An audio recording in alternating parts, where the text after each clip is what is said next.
Señor Humberto Berardi, muchísimas gracias por estar presente con nosotros en esta ocasión en Más Allá de lo que vemos.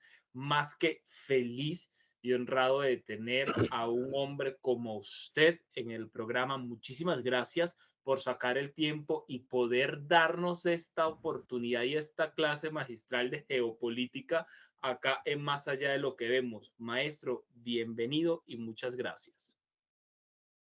Gracias por invitarme y espero servir de algo y dilucidar ciertas dudas con respecto a la geopolítica, ya que la geopolítica está cambiando continuamente y es una ciencia social. Espero poder satisfacer tus expectativas. ¿Ok? Profe, estoy seguro que sí, porque justo por ahí quería empezar, y es que para las personas que se conectan y más allá de lo que vemos, que no tengan muy claro el concepto, ya que usted es profesor y experto en el área, profe, ubíquenos primero en usted como chileno, su llegada a Medellín y sus estudios y su formación en geopolítica para poder entrar en contexto, por favor. Bueno, primero que nada tengo que decirle qué es lo que es la geopolítica. Para mí, la geopolítica es una ciencia social que se sitúa por encima de la racionalidad, en la destreza de satanizar los intereses legítimos de unos para construir otros imaginarios e injustos que favorecen a algunos otros. Ese es mi concepto de la geopolítica. Ahora bien, yo llegué en 1983 a Medellín, Colombia. Eh, no pensaba quedarme en Medellín, Colombia, pero las circunstancias y las mujeres me anclaron y me puse a estudiar economía, estudié economía, después estudié una especialización en mercados internacionales y a través de la especialización de mercados internacionales me fui metiendo poco a poco en lo que era la geopolítica, porque la geopolítica ya derivó en lo que se llama hoy en día la geoeconomía. Entonces, el que sabe de economía también tiene que saber un poquito de geopolítica o viceversa, porque ya tú sabes que ahora ahora las guerras son proxy. ¿Qué significa una guerra proxy? Una guerra es una guerra híbrida donde actúan muchos factores, no solamente lo militar, sino lo político, lo económico, lo social, los medios de comunicación que juegan un papel importantísimo hoy en día. Profe, tengo entendido, pues lo que uno va como investigando, leyendo, uno que ya tiene como tanto acceso a la información, pues por ser comunicador social y ya conversar con tantas personas, en los tiempos actuales, ¿cómo manejar eso de la geopolítica o como usted dice, de la geoeconomía ahorita con tantas cosas virtuales, con tanta tecnología, con todo esto de la moneda virtual, de las redes sociales? O sea, ¿cómo situar hoy por hoy la geopolítica o como usted también dijo que es conocida también como la geoeconomía? ¿Cómo ir aterrizando eso en estos momentos? Mira, hoy en día, gracias a la tecnología, tenemos acceso a mucha información. Lo que ocurre también que dicha información, en muchos casos y en la mayoría de los casos, está siendo manipulada. Lo que pasa es que para tener un concepto amplio de la geopolítica, tú tienes que tener un criterio propio, no solamente tomar en cuenta los medios de comunicación occidentales, sino también los medios de comunicación rusos, chinos, etcétera, y sacar tu propia conclusión, porque cada medio de comunicación está defendiendo sus intereses particulares. Más hoy en día en el aspecto de los medios de comunicación occidentales, que realmente no existen medios de comunicación independientes, salvo los pocos que hay en la red. Pero a nivel masivo, casi todos los medios, o la mayoría, si no todos, los medios de comunicación pertenecen a grandes grupos económicos. Ahora, ya que usted dice geoeconomía, medios de comunicación y ya abre pues un poco más el foco con todo lo que son otros países, pues la geopolítica hace referencia o podría hacer referencia también a otras disciplinas, creo yo que es como las relaciones internacionales. Entonces, esto me lleva un poco a una conversación previa que usted y yo tuvimos para citarnos, para grabar esta entrevista. Y usted me dijo que como chileno, usted era un refugiado político en Colombia y que de alguna u otra forma, hoy por hoy, yo también como venezolano sería un refugiado política, pues, un refugiado político en Colombia también, ¿cierto? Teniendo en cuenta, pues, no por entrar en temas, pues, como de partido político, sino de derecha o de izquierda. Entonces, estuve investigando un poco y ciertamente hoy por hoy, los venezolanos, que todos los que residenciamos, pues, en Colombia, ya tenemos la palabra, pues, refugiados, somos reconocidos como refugiados. Entonces, ¿cómo tratar la geopolítica con todo el tema de las relaciones internacionales, partiendo, pues, usted como migrante chileno en Colombia? Mira, para entender la geopolítica, primero que nada, tienes que tener en cuenta el conocimiento, porque en la geopolítica entra tanto la geografía, la política, la sociología, eh, la raza, el sexo, ¿cierto? La geopolítica es una telaraña de sucesos que te van convirtiendo o te van diciendo o creando tu criterio propio. Por ejemplo, uno dice, ¿y qué tiene que ver la raza? No, claro, la raza tiene que ver mucho con la geopolítica. ¿Por qué? Por ejemplo, la sociología. ¿Por qué? Porque las clases sociales, el ser humano desde un inicio, desde que nacimos somos seres egoístas, somos egoístas y somos territoriales. El comportamiento del ser humano no difiere mucho de los animales. Los animales cuando quieren un territorio lo orinan o pasan sus olores y marcan un territorio. Y ese territorio que tiene ese animal es para conseguir la comida y el apareamiento. Nosotros, ¿qué es lo que tratamos de hacer con nuestro territorio? Creamos una frontera que son ficticias, unas fronteras creadas por el hombre, pero también con el mismo objetivo, ¿cierto? Apoderarnos o mantener unos recursos naturales que nos favorezcan en nuestro crecimiento. La raza, eso es la raza es algo que siempre me ha intrigado de por qué los países o las razas puras son más adelantadas que las razas mestizas. Por ejemplo, los anglosajones, perdón, nos independizamos de España.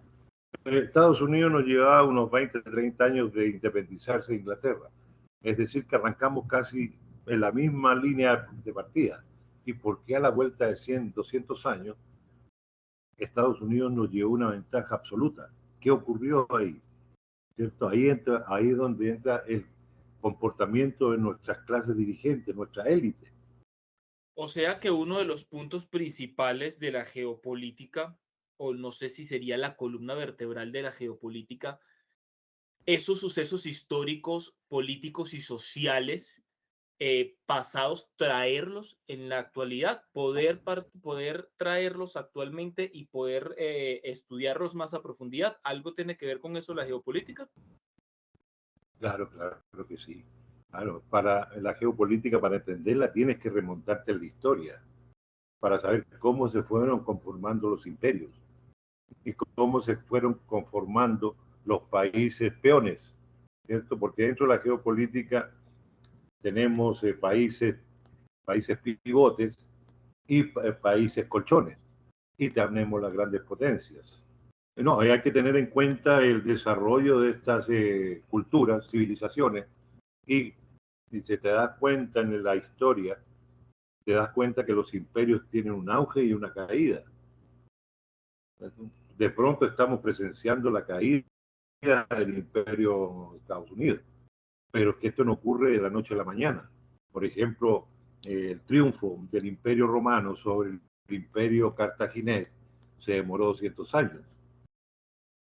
Ahora, usted, profe, como chileno ya con tantos años acá en Colombia, ya con esos sucesos políticos o esos sucesos sociales, como usted dijo, remontarse a la historia para ver cómo se fueron creando los países, y hoy por hoy usted hace referencia a los imperios, a esos países que son potencia. Como chileno en Colombia, qué suceso político o qué suceso histórico puede decirnos que de alguna u otra forma tienen semejanza de cuando usted salió de Chile a la actualidad en Colombia, o con tanta historia que tiene Colombia de economía, de guerra, esa etiqueta que tiene este país? ¿Qué nos puede decir usted, ya que usted salió pues en una época muy importante en la historia de su país? Entonces, ¿qué nos puede comparar allí? A ver, lo que ocurre, mijo, que estamos frente a unas clases políticas o una élite que utiliza la muerte como instrumento político. Y estamos hablando de un cambio de cuando entramos en la globalización. Fue en los años 70, 73 en Chile, 76 en Argentina, y todo esto se orientaba a una política de Estados Unidos que se llamó el Plan Cóndor, ¿cierto? Donde todos nuestros países entramos ya en una etapa del neoliberalismo económico, donde la fortaleza del Estado en la parte económica fue astutamente vendida a los privados. Hoy en día nuestros gobiernos, nuestros estados no tienen casi participación en la actividad económica porque no tienen dónde, no tienen qué, ¿cierto? Chile, la única empresa que se puede decir que es chilena sería Codelco, pero Codelco representa una pequeña parte de las exportaciones de cobre porque las demás están en manos de capitales extranjeros. Lo mismo pasa en Colombia. La única empresa que por lo menos se puede decir que es nacional hasta ahora es Ecopetrol. Y en cada momento han querido venderla. Pero la gran producción de petróleo está en manos de la multinacional.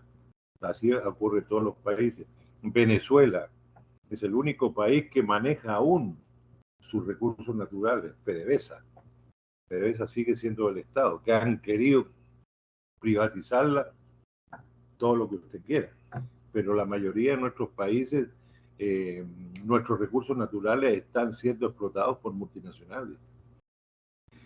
Ahora, ¿Por qué te ríes? ¿Por qué te ríes?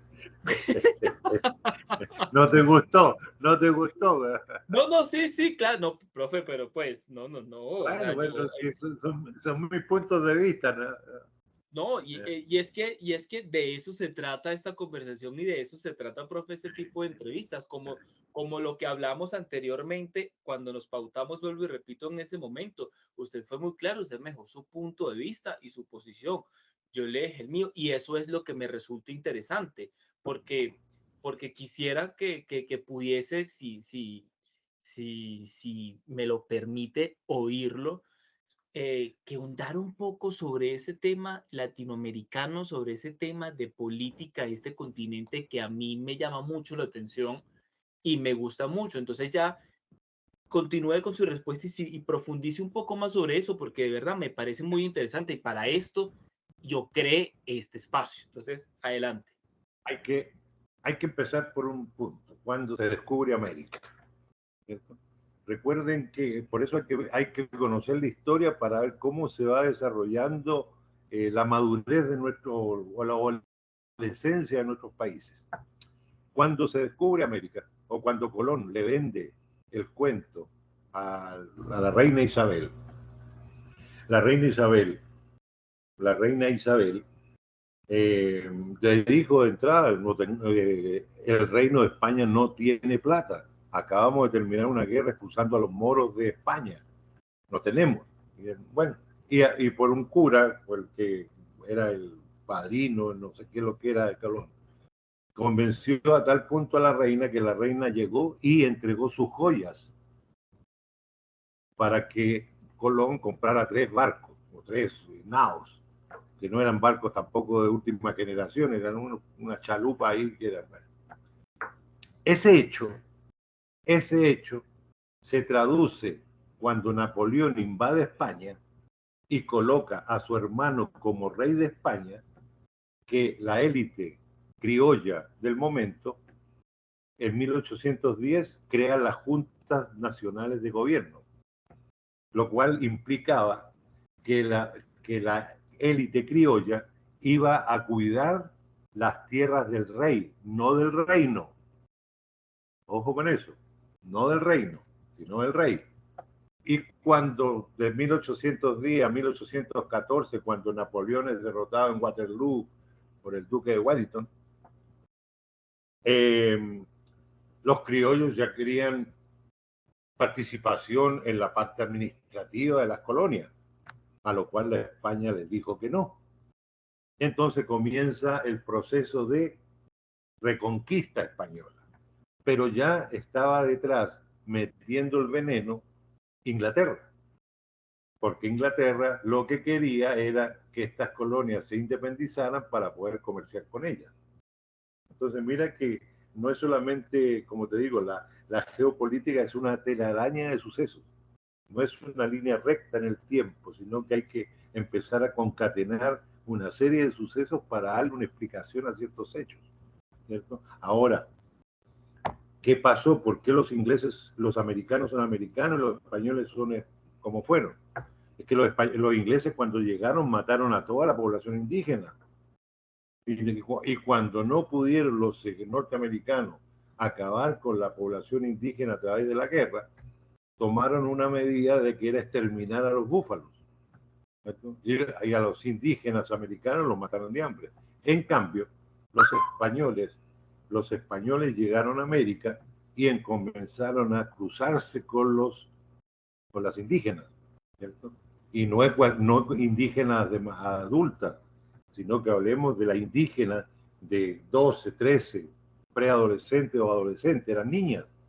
Y ahí empieza a crearse lo que se llama el mestizaje en América, ¿cierto? Y ahí viene algo que siempre me he preguntado. El mestizo amaba a su madre, pero también lo odiaba por ser india. Y admiraba a su padre, pero también lo odiaba porque el padre se volaba. Entonces, mira qué aspecto psicológico dentro de nuestra población también influye. También influye. Entonces, ahí empiezan a jugar otros factores de la época de la independencia, donde tenemos a un señor que se llamó Francisco de Miranda, venezolano, que fue traicionado por Bolívar. Bolívar no fue en ayuda de él y a él lo capturan y él muere en una mazmorra en Cádiz, España, a donde Bolívar pasa a ser el jefe. Entonces, desde que arrancamos con traiciones. Después a Bolívar lo traiciona Francisco de Paula Santander. Lo mismo pasa en el sur. Entonces, Bolívar tenía la idea de la Gran Colombia, ¿cierto? Que era Venezuela, Panamá, Colombia y Ecuador, ¿cierto? Y San Martín en el sur tenía también su idea de un gran sur que era Chile, Uruguay y Argentina, ¿cierto? Y tenía sus lugartenientes. En el caso de Bolívar era Sucre, en el caso de San Martín era O'Higgins, y a los que se le interponían en sus ambiciones los mataban, como San Martín y O'Higgins mataron a los hermanos Carrera y a Manuel Rodríguez. Pero ahí me entraron también a jugar muchos intereses de nuestras élites criollas. Nunca quisieron ser cola de león, sino que quisieron ser cabeza de ratón. Pero cuando se junta Bolívar y San Martín en Guayaquil, había alguien en el medio, que era el Perú. Y ahí se inventan la idea de crear un nuevo país que nunca había existido, que se llama Bolivia, que según eso era el Alto Perú. Era demasiado grande para las ambiciones de estos dos próceres. Eso es lo que yo entiendo de nuestra historia americana. Hay personas que lo entienden igual que usted. Usted como geopolítico de algún otro país ha dado con alguien que tenga el mismo concepto que usted? ¿Existe alguien que vea eso y que lo diga abiertamente igual que como lo está diciendo en este momento Humberto Berardi? Hasta el momento no, porque mira, mis estudiantes, por ejemplo, en un semestre me dicen que soy nazi, después que soy comunista, después que soy esto, no. ¿Por qué? Porque ya no creo ni en la derecha ni en la izquierda. ¿Por qué? Porque yo fui, no me te niego, fui de izquierda, pero es izquierda romántica, la izquierda de los 70, no la izquierda de ahora que son socialdemócratas disfrazados de izquierdistas, ¿cierto? Por ejemplo, el caso de Petro y de Boric, de Lula ahora, de Fernández en Argentina, y son lo que se llama los políticos gatopardistas.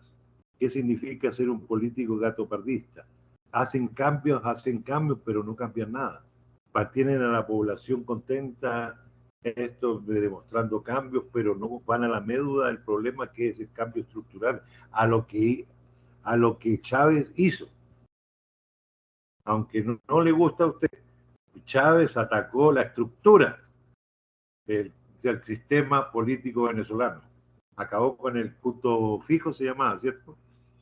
Punto fijo, que era el COPEI y no sé con quién otro partido, que se repartía la torta mano a mano, ¿cierto? Y Chávez lo que hizo, atacó la estructura del país. Lo primero que hizo, que le aprendió a Salvador Allende, descabezar a las Fuerzas Armadas. ¿Cierto? ¿Por qué? Porque las Fuerzas Armadas es el músculo de la oligarquía. Recuerda, y es un instrumento del imperio norteamericano. Recuerda que todos los generales iban a tomar un curso a la Escuela de las Américas, que era en Panamá, ¿cierto? Y después Chávez lo que hizo, se asesoró de Fidel, que Fidel era un zorro viejo, y Fidel le mandó los servicios de inteligencia cubanos, que son excepcionales, y con eso mantiene al país controlado. Entonces, en cambio, en nuestros países, el Salvador Allende, que era un izquierdista romántico, él siempre pensó en la profesionalización de las Fuerzas Armadas chilenas, que iban a respetar la democracia, que iban a respetar la Constitución. Mentira, mentira. La derecha no iba a soportar que le quitara sus privilegios. Recuerde que los privilegios de la derecha o de la oligarquía vienen desde la época de la colonia. Desde la época de la colonia, y ellos se han ido blindando durante estos 200 años para que no se menoscaben sus privilegios. Mira lo que acaba de pasar en Colombia con la reforma política. Los partidos políticos quisieron meter cantidad de micos, que fracasó, ¿cierto? Ahora viene también la reforma a la salud, también va a fracasar. Las reformas pensionales también van a fracasar, no van a seguir, no siguen. Profe, a nivel histórico hay personas que dicen que de alguna u otra forma, cuando toda América Latina, o mentira, gran parte de América Latina, tenían los gobiernos de izquierda, estaba Brasil, estaba Venezuela, estaba Cuba, estaba Ecuador, estaba Bolivia, Argentina, hay personas que dicen que la intención de Chávez era crear esa nueva gran Colombia y unir a todo ese continente para hacer una América Latina socialista, una América Latina comunista. ¿Usted qué opinión tiene sobre eso? ¿Creía usted que esas eran las intenciones? En tal caso de que fuesen las intenciones, usted como historiador, como geopolítico, ¿usted sí lo veía posible? Mira, cuando creo que fue Clinton, eh, eh, Clinton crea lo que es el ARCA, que era la unión de todos los países latinoamericanos en el modo económico, pero bajo la tutela de Estados Unidos. Chávez le dijo que no, y Chávez se armó otro grupo que se llamó el ALBA, que era totalmente opuesto, y el ALCA nunca pudo funcionar porque Chávez, el sueño de Chávez era la patria grande. Es que si hubiera nacido ese sueño de patria grande, seríamos el continente más, mejor dicho, somos el continente más rico del planeta. Tenemos de todo, pero nunca pudo salir adelante esa idea, una, por la muerte de Chávez. ¿Bien? Segundo, porque nuestras élites locales son demasiado serviles al imperio norteamericano. Es que mira, nunca hemos sido libres en realidad. Desde que salimos de la colonia militar española, pasamos a la colonia económica inglesa. Después de la Segunda Guerra Mundial, o antes de la Segunda Guerra Mundial, pasamos a ser colonia de Estados Unidos. Recuerda lo que la doctrina Monroe. La doctrina Monroe es muy clara: América para los americanos, pero para los americanos del norte. Y ningún país que quiera solucionar sus problemas o avanzar de forma independiente no lo van a permitir. Ahora Estados Unidos está viendo la invasión de América por los chinos. Los chinos están entrando fuertemente en América, más o menos con una inversión económica fuerte en América Latina. Chile tiene un 38% de la inversión en manos de los chinos. ¿Qué decir de Venezuela? El único respiro que tuvo Venezuela fueron los chinos. Ecuador, la misma Colombia, Argentina. Los chinos están entrando fuertemente porque los chinos se encontraron con unos países de tipo presidencial, donde el presidente tiene demasiada autoridad, entonces se evitan todos los pasos burocráticos, que solamente con la firma del presidente entran al país. Entran al país y ellos se van consolidando dentro de esto, haciendo inversiones en infraestructura, comprando puertos, comprando minas de las materias primas, etc. Estados Unidos está dejando que esto pase porque Estados Unidos nunca se sintió tan seguro de América Latina que nunca le puso tanto empeño en tratarnos de iguales, sino que recuerda que cuando Cuba se independiza, o bueno, no se independiza, Cuba se saca de encima a Estados Unidos con la revolución de Fidel, Kennedy, lo primero que le dice a McNamara, le dice: necesito el repudio total de toda América Latina en contra de Cuba. ¿Cierto? Entonces, y no quiero abstenciones. Así fue la orden. Y toda América Latina falló o votó en la OEA en contra de Cuba, pero por orden de Kennedy. Lo mismo pasa con el caso de Nixon, con el Plan Cóndor. El gran gestor del Plan Cóndor es Henry Kissinger. Y Henry Kissinger es intocable dentro de Estados Unidos. Para ellos es un héroe nacional. Y ahí viene otra parte de Henry Kissinger y de Nixon. Estamos hablando de años 70, plena Guerra Fría. Estados Unidos había sido o estaba siendo expulsado de Vietnam, donde las izquierdas latinoamericanas se envalentonaron, ¿cierto? Y Kissinger viaja a China. Y China, ten en cuenta que China en ese tiempo, años 70, China venía saliendo de lo que era como un feudalismo, era un país totalmente atrasado, netamente agrícola, y le ofrece diciéndole que se separe ideológicamente de la Unión Soviética. Y ellos le van a dar inversión y le van a poner fábrica, etcétera, etcétera. Pero Mao Zedong, también astuto, le dice: perfecto, yo hago lo que ustedes quieren, pero me enseñan a hacer las cosas. No así nosotros. A nosotros nos colocan una fábrica y no nos enseñan a pegar ni un clavo. En cambio, Mao dijo: entre, pero me enseñan a hacer las cosas. Lo que nunca pensaron, ¿cierto?, dentro de sus ideas geopolíticas norteamericanas, ¿cierto?, que China en 50 años iba a ser una potencia mundial como lo es ahora. ¿Por qué? Porque la geopolítica de las grandes potencias no son a 10 ni 20 años, son a 100, 200 años. Entonces ellos se prolongan en el tiempo, de 2, 3 generaciones. Esto es lo que nunca pensó Estados Unidos, que China en 2 generaciones iba a ser la primera potencia económica mundial. ¿Por qué? Porque, por ejemplo, en América Latina se dice que estamos hablando de inversiones China de casi 700 mil millones de dólares, mientras Estados Unidos tiene inversiones por 300 mil millones de dólares. ¿Qué, Pues, qué te ríes? ¿De qué te ríes? de que estoy fascinado de esta conversación con usted.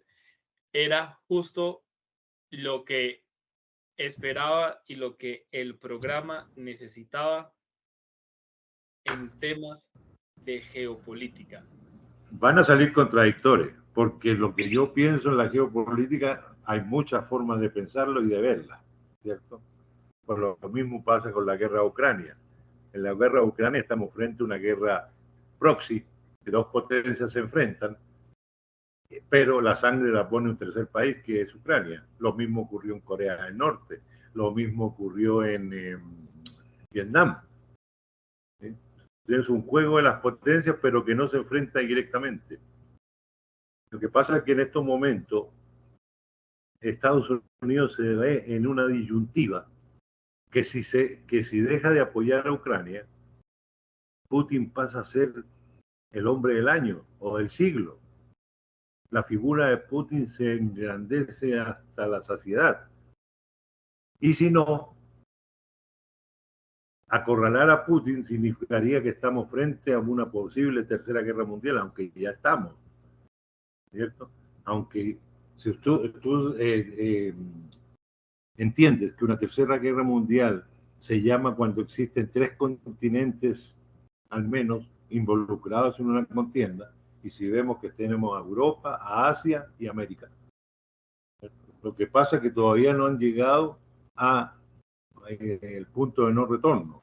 Todavía hay posibilidades de una paz, pero esa paz significa una derrota para Occidente y un engrandecimiento de Rusia. Ahora bien, ¿qué papel juega China en esto? China está totalmente consciente que no puede permitir ni dejar que se destruya Rusia, porque después vienen detrás de ellos. Una vez que caiga Rusia, si que llega a caer, van detrás de los chinos. Entonces mira que China y Rusia siempre han sido enemigos por las fronteras que tienen, especialmente por lo que es la Mongolia. Pero, como dice el refrán, el amigo de mi enemigo, perdón, el enemigo de mi enemigo es mi amigo. Y en estos momentos tienen un enemigo común, que es Estados Unidos, que está luchando por mantener su hegemonía mundial con los países satélites que son Europa. Porque hablemos, para Estados Unidos existen él como el hegemónico. Segundo nivel, los países europeos. Y tercer nivel, nosotros. Profe, muchísimas gracias por este espacio, gracias por tomarse el tiempo de... Ya terminamos. Pero yo tengo mucho carreto todavía.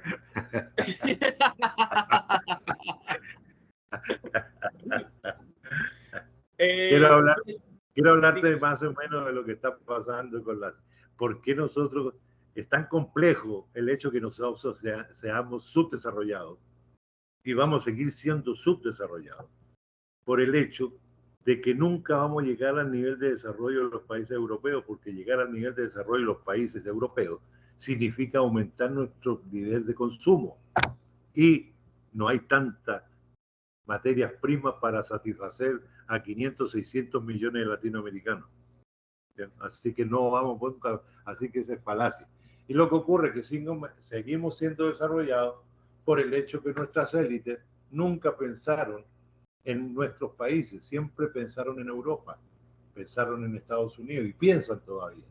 Para ellos, llevarse los capitales, vivir en Europa, para ellos ese es su fin. Y el pueblo sigue siendo pueblo y manipulado por los medios de información. ¿Qué más te digo? pero Pero como usted mismo siempre ha dicho, profe, es su punto de vista y es su opinión personal, que aunque le choque a muchos, eso es el concepto que tiene Humberto Berardi, ¿sí o no? Obvio, obvio, por eso le digo, es política, es política. Aunque no estoy de acuerdo con él, pero haría mi vida porque sus ideas fueran respetadas. Esa no es frase mía, no sé quién la dijo, pero la dijeron por allá.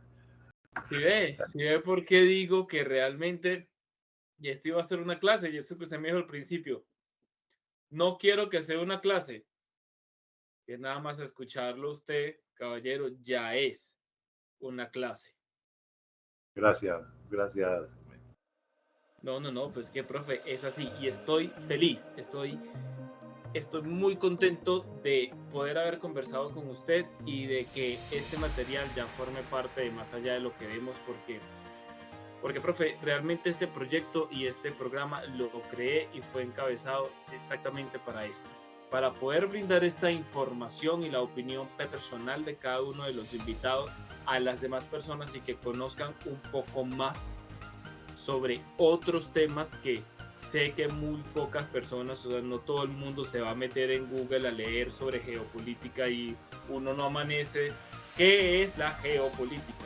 No, sino que ya de verdad tienen la posibilidad de poder consultar más allá de lo que hemos y dar con el concepto de Humberto Berardi y su profesionalismo. Profe, gracias. Gracias a ti por el espacio que me has brindado y recuerda, no tragues entero. Cuestiona. La única verdad verdadera es que a una taza de arroz se le echan 2 tazas de agua.